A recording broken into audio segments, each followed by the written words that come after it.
Okay, it's time for Morning Manna. I'm a little late, but I'm still going to just share this word with you all on this morning. I'm traveling. Clearly, you can see that I'm traveling on this morning. But this morning is all about leadership lessons from the NFL playoffs. Leadership lessons from the NFL playoffs. Now, most of you in Manna fam, you already know I love some football, love to watch football. And last night, after my heart got back into my chest, I saw all kinds of leadership lessons. I don't know about you, but put in the chat area what lessons you have seen in the NFL playoffs this past weekend. In just a half a second, Tony, Anna, I'm going to put what I think were the leadership lessons that were seen in particular, the Buffalo Bills and the Kansas City Chiefs. The Buffalo Bills and the Kansas City Chiefs. Leadership lessons, okay? Put what you think in there.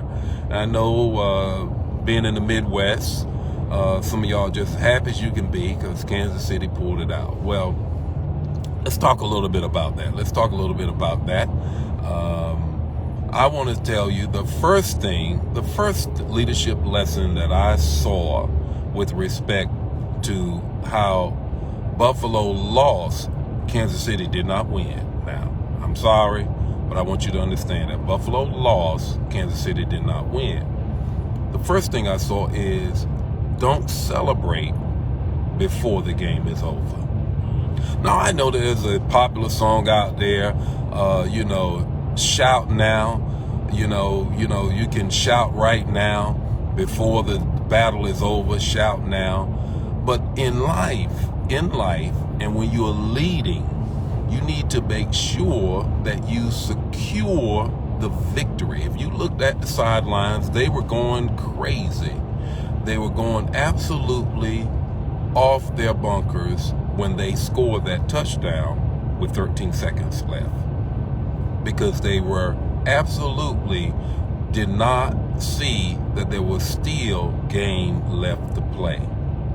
Second thing is this, because they underestimated how, I don't know, but they underestimated what Mahomes could do in 13 seconds. Never underestimate your enemy. Never underestimate your enemy. Don't disrespect your enemy. Yes, you have your foot on the head, the throat of your enemy, but do know that the enemy ain't dead. He is not dead, and he is yet alive. And if you underestimate your enemy, he will come up in 13 seconds. Now, I want you to grab a hold of the number 13. 13 is the number of rebellion. 13 is the number of rebellion. All right, 10 is the number of test. 11 is the number of being out of order. 12 is the number of order because of the 12 tribes. 13 is the number of rebellion because now you have those who try to raise up another tribe to go back into Egypt. So 13, they should have known. 13, wait a minute, the enemy is not dead, still alive. Now, here is the third thing that you need to grab a hold of. Pay attention to time. Pay attention to time. Always know what you have to do is manage your time. A good leader always manages his or her time. And so they did not manage the clock.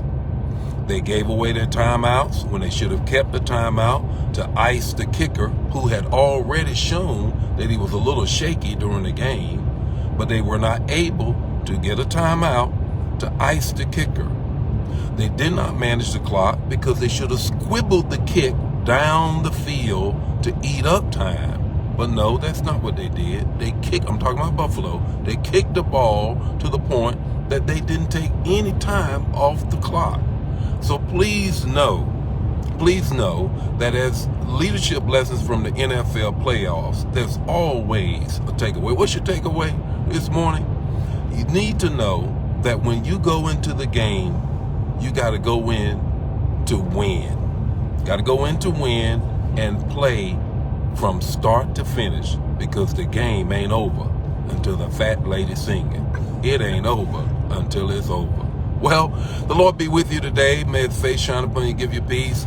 I want you to see Pastor Mac here hanging out, going to be with one of our fellowship pastors, father, homegoing. And so be back same day. The Lord be with you guys. I'll see you tomorrow morning. I'll be on time. Give me a little break today. Share the manna. Don't keep it to yourself. Bye now.